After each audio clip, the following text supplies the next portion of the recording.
Bonjour, j'espère que vous allez bien. Moi, c'est Siam Esther. Aujourd'hui, je vais faire une petite exhortation sur Acte 16, à partir du verset 16 jusqu'au verset 34. C'est un peu long, donc suivez un peu. Je vais lire pour que vous compreniez un peu. Un jour que nous nous rendions au lieu de prière, une jeune servante avait un esprit de divination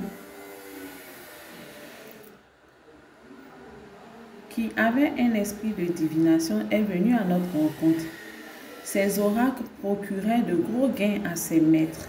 Elle nous talonnait, Paul et nous, en criant, « Ces hommes sont des serviteurs du Dieu très haut.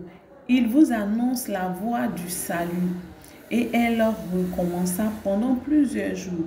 Excédé, Paul finit par se retourner et dit à l'esprit, « Au nom de Jésus-Christ, je te l'ordonne, sors de cette femme. » Et à l'instant même, l'esprit sortit. Ses maîtres qui voyaient s'enfuir l'espoir de leur gain, mit alors la main sur Paul et Silas et les entraînait jusqu'à la place publique devant les magistrats. Il les présentait aux stratèges. Ces hommes, dit-il, jettent le trouble dans notre ville. Ils sont juifs et prônent des règles de conduite qui ne nous est pas permis. Et nous, Romains, qui ne nous est pas permis à nous, Romains, d'admettre ni de suivre. Et la foule se déchaîna contre eux. Les stratèges firent arracher leurs vêtements, donnaient l'ordre de les battre de verges. Et après les avoir roués de coups, ils les jetaient en prison en ordonnant aux geôliers de les surveiller de près. Telle étant la consigne reçue, il les jeta dans le cachot le plus retiré et leur bloqua les pieds avec les sept. À partir du verset 25, il est dit, « Aux environs de minuit, Paul et Silas en prière. » Retenez, Paul et Silas en prière. Chantaient les louanges de Dieu et les autres prisonniers les écoutaient. Paul et Silas qui sont emprisonnés, frappés et emprisonnés, chantaient, ils étaient en prière et chantaient les louanges de Dieu. Je mets l'accent sur ça. Tout d'un coup, il y eut un tremblement de terre si violent que les fondations du bâtiment en furent ébranlées. Toutes les portes s'ouvrirent à l'instant même. Et les entraves de tous les prisonniers sautèrent. Tiré de son sommeil, le geôlier vit les portes de la prison ouvertes. Pensant que les prisonniers s'étaient évadés, il saisit son épée et allait se supprimer. Mais Paul lui cria d'une voix forte, « Ne te fais rien de funeste. Ne fais rien de funeste pour toi. Nous sommes tous là. » Le geôlier demanda de la lumière, se précipita à l'intérieur et tout tremblant, il se jeta aux pieds de Paul et Silas. Puis, les ayant fait sortir, il leur dit, « Messieurs, que dois-je faire pour être sauvé? » Il lui répondit, « Crois au Seigneur Jésus et tu seras sauvé, toi et ta maison. » Il annonçait alors la parole du Seigneur à lui et à tous ceux qui vivaient dans sa demeure. À l'heure même, en pleine nuit, le geôlier les emmena pour laver leurs plaies. Puis, sans plus attendre, il reçut le baptême, lui et tous les siens. Il fit ensuite monter Paul et Silas chez lui, leur offrit un repas et se réjouit en famille d'avoir cru en Dieu. Amen. Et je m'arrête là. Je vais dire à une personne que la situation que tu traverses, Dieu permet ça parce que cette situation va donner à quelqu'un de donner sa vie à Dieu. C'est-à-dire que lorsque tu vas ouvrir ta bouche dans ta situation pour rendre toute la gloire à Dieu, pour rendre tout l'honneur à Dieu, pour élever Dieu, pour adorer Dieu. Cette situation-là va donner à quelqu'un de donner sa vie à Dieu. Aujourd'hui, j'aime beaucoup ce passage, j'aime bien lire. Mais aujourd'hui, je me suis arrêtée quelque part et j'ai dit, attends, Saint-Esprit, tu es en train de m'enseigner. Tu es en train de m'enseigner. C'est-à-dire que à cause du geôlier et de toute sa maison, Paul et Silas ont été frappés. Ils ont été flagellés. Ça veut dire que quoi? Si cette servante qui avait l'esprit de divination ne suivait pas Paul et Silas, et que Paul soit fatigué de l'entendre toujours crier derrière eux, qui sont les serviteurs du Dieu vivant, et ce qui est vrai, qui n'avaient pas chassé l'esprit, Paul n'allait pas se retrouver, être flagellé, lui et Silas. Il ne serait pas jeté en prison. Et le geôlier et sa famille n'allaient pas donner leur vie à Dieu. Est-ce que vous voyez un peu comment Dieu agit? Paul et Silas qui étaient en prière à minuit en prison, avec leur dos rempli de plaies. On n'a pas dit qu'ils ont été chicotés, on dit qu'ils ont été flagellés. Flagellés. C'est-à-dire quand on frappe là, ton dos là s'ouvre comme ça. Deux fois, on ne comprend pas l'agir de Dieu dans notre vie. Mais je veux dire à quelqu'un que ce que tu traverses aujourd'hui là, c'est pour qu'une âme se convertisse. Ce que tu traverses aujourd'hui là, c'est pour qu'une femme donne sa vie à Dieu. C'est pour qu'un homme donne sa vie à Dieu. C'est pour qu'un enfant reconnaisse que Dieu est Seigneur. Paul et Silas n'ont pas passé leur temps à se plaindre. Paul et Silas n'ont pas dit, mais pourquoi nous te servons? Seigneur, nous faisons ton œuvre. Seigneur, depuis qu'on te connaît, je ne fais que faire ton œuvre. Je n'ai rien fait d'autre que délivrer cette femme dont l'esprit est assujettissait. Paul ne s'est pas plaint, Silas ne s'est pas plaint. Ils ont été flagellés, ils ont été jetés dans la prison intérieure. Ils ont pris, je préfère prendre bois des septes même. Peut-être que je ne connais pas, peut-être que tu ne connais pas. Mais je connais Iroko, ça vient de chez moi. Ils ont mis sur leurs pieds. Ils ont pris bois bété, ils ont pris bois quel que soit le nom que vous donnez au bois. Pour dire même que on les a tellement enchaînés en plus d'être blessés. Mais tout cela, Dieu était là, Dieu voyait, Dieu pouvait agir, Dieu n'a pas agi. Pourquoi? Parce que Dieu avait des âmes à sauver au sein de la prison, là où ils allaient être jetés. Ce n'est pas toujours nous comprenons l'agir de Dieu dans notre vie. On ne va pas toujours comprendre comment Dieu agit. Ça fait mal. Vous pensez que Paul et Silas n'avaient pas mal? Ils avaient mal. Ils avaient mal. Une petite plaie même que tu as sur ton doigt. Regarde comment ça pique dans ton cœur. Pour dire tout ton dos est ouvert. Tu as été flagellé. Mais ils sont restés en prière. Ils ne sont pas restés en train de se plaindre comme nous le faisons. Oh Seigneur, je ne travaille pas. Oh Seigneur, je n'ai pas d'enfant. Seigneur, est-ce que tu es capable même? Seigneur, mes soucis d'argent sont trop. Seigneur, comment je fais pour payer mon magasin? Comment je fais pour payer ma maison? Comment je fais pour me nourrir, pour nourrir mes enfants? Mon mari m'a abandonné. Mon mari est en train de faire autre foyer. Seigneur, ma femme m'a abandonné. Elle allait vivre dans autre foyer. Je dis qu'on est toujours en train de se plaindre. Au lieu de nous asseoir pour voir ce que Dieu est en train de faire. Ce que Dieu est en train de faire dans notre vie.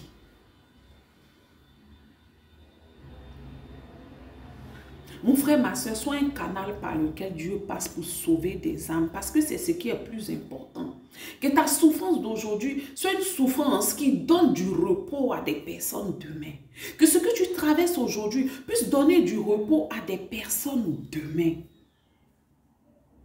Ce que Paul et Silas ont traversé ont donné du repos au geôlier et à toute sa famille. Je prie que cela t'arrive. Je prie que nous arrêtons de nous plaindre. Je prie que nous arrêtons de regarder à ce que nous traversons. De regarder à ce que nous ne mangeons pas. De regarder, de dire Seigneur, mais comment je vais faire? Comment est-ce possible? Seigneur, mes enfants, Seigneur, moi-même ma vie, Seigneur, mon mari, Seigneur, ma maman, Seigneur, mes frères, Seigneur, mes soeurs, Seigneur, mon travail. C'est tellement de choses que nous traversons. Mais je veux dire à une femme, la difficulté que tu traverses, reste en prière et loue Dieu. Paul et Silas n'ont pas regardé à la douleur qu'ils avaient dans leur chair et dans leur âme. Mais leurs yeux étaient rivés sur l'Éternel des armées. Celui qui délivre, celui qui restaure, celui qui bénit.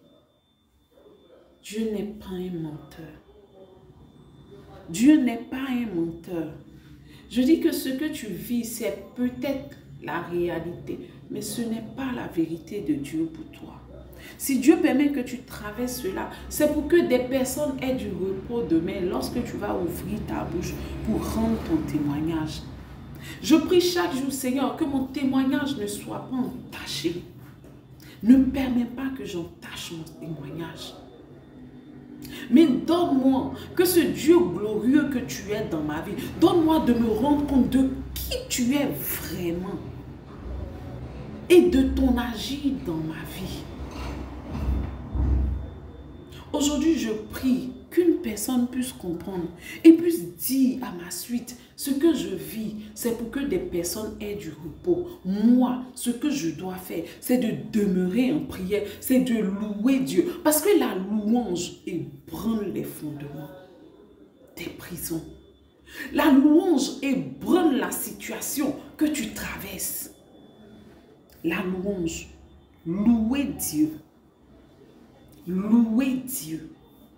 Faire descendre Dieu de son trône. La Bible dit que quand Pierre a été mis en prison par, je crois, et comment il s'appelle celui-là? J'ai oublié le nom de ce roi-là même. Parce qu'il avait déjà tué Jacques, il a vu que le peuple, les Juifs étaient contents, ils voulaient tuer Pierre aussi. Un ange est descendu pour libérer Pierre. Parce que le peuple chrétien était en prière. Tous les chrétiens étaient en prière pour Pierre. Mais ici, ce n'était pas tous les chrétiens qui étaient en prière. La Bible dit Paul, qui avait été flagellé, Silas qui avait été flagellé, ça veut dire que les deux qui étaient dans leur difficulté, qui vivaient, qui étaient dans leur, comment je vais appeler ça, Seigneur, cet esprit, comment je vais appeler ça, dans leur désert, dans leur souffrance, c'est eux qui étaient en prière. J'ai dit que il y a des situations quand nous traversons, tu es seul devant Dieu et toi. C'est-à-dire que tu es devant ton destin, tu es devant ton Dieu. C'est-à-dire que tous les hommes, les femmes de Dieu que tu connaissais là, toi, mais tu te rends compte que ils te portent en prière, mais c'est pas ça. Arrivé à un certain moment là, tu te rends compte que c'est que je suis face à face avec Dieu. C'est moi je dois parler à Dieu. C'est moi je dois demeurer en prière. Paul et Silas étaient face à face avec Dieu dans ce qu'ils traversaient. Il y a des moments où Dieu t'attend d'un cœur à cœur dans la situation que tu traverses. Il y a des moments, arrêtons de dire, prie for me, prie pour moi, femme de Dieu, homme de Dieu, il faut que tu pries pour moi. Il y a des moments là, Dieu veut entendre la prière qui sort de tes entrailles, la prière qui sort de ton moi intérieur, la prière qui sort de la douleur, de la tristesse, de ton désespoir, la prière qui sort de ce que tu traverses. J'ai dit, ce que tu traverses, ça crée, ça fait monter une prière qui sort de tes entrailles. Dieu attend cette prière. La louange. Louer Dieu. quel que soit ce que nous traversons. Demeurer dans l'adoration et la louange de Dieu. Demeurer en train de louer Dieu malgré ce que nous traversons, malgré ce que nous ne comprenons pas, malgré l'agir de Dieu que nous ne comprenons pas. Seigneur, tu m'as pourtant parlé. Seigneur, tu m'as pourtant dit, mais je vois le contraire. Je sens le contraire dans mon corps. Je vis le contraire. Mon quotidien est le contraire. Mais Seigneur, même si je ne comprends pas, je te rends toute la gloire. Seigneur, même si je ne comprends pas ce que je traverse, je te rends toute la gloire. Je t'élève, Seigneur. Seigneur, donne-moi de traverser cette situation étant accroché à toi, étant attaché à toi. Seigneur, ne pas me défaire de toi. Seigneur, ne pas entacher ce témoignage. Parce qu'il faut que, par ma louange, malgré ce que je traverse, que quelqu'un donne sa vie à Dieu. Le geôlier et sa famille ont donné leur vie à Dieu. Que cette situation que je traverse aujourd'hui donne du repos à une femme, Seigneur. Que cette situation que je vis aujourd'hui donne du repos à une femme. Que cette situation que je vis aujourd'hui, Seigneur, par ma bouche, lorsque je vais ouvrir ma bouche pour donner un conseil à une femme qui traverse la même détresse que moi, qui connaît ce que je suis en train de traverser, oh Seigneur, donne-moi les paroles qui apaisent, qui reconfortent, qui guérit, qui restaure. Que je sois un canal puissant par lequel tu manifestes ta présence dans la vie d'une femme, dans la vie d'un homme, dans la vie d'un enfant. Dieu est tout puissant. Et il sait ce qu'il fait. Nous ne pouvons pas comprendre l'agir de Dieu. Dieu seul est souverain. Ne cherche pas à comprendre ce qui t'arrive. Mais si Dieu t'a parlé, crois en ce que Dieu a dit et toi, avance.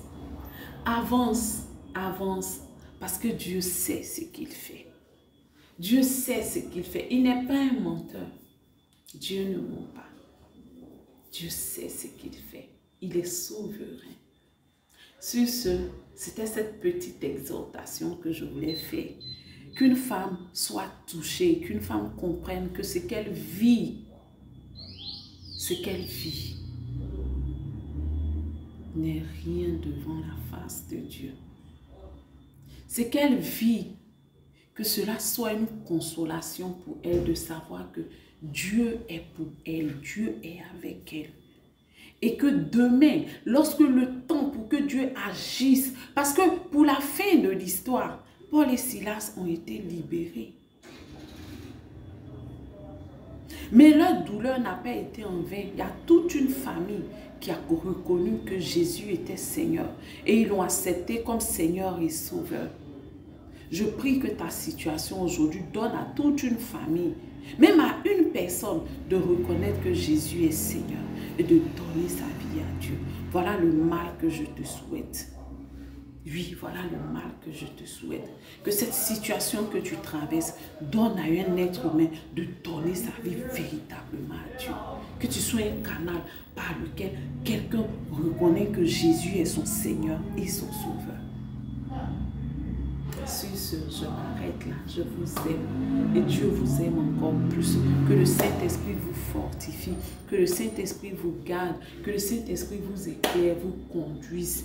Moi, je m'arrête là. Mais qu'à travers cette petite exhortation, que Dieu parle à vos cœurs, que Dieu vous guérisse, que Dieu vous restaure, que Dieu vous donne la force de vous lever, de continuer. Ce n'est pas facile. Mais avec Dieu, nous ferons des exploits. Avec Dieu, nous faisons des exploits. Et nous avançons certainement.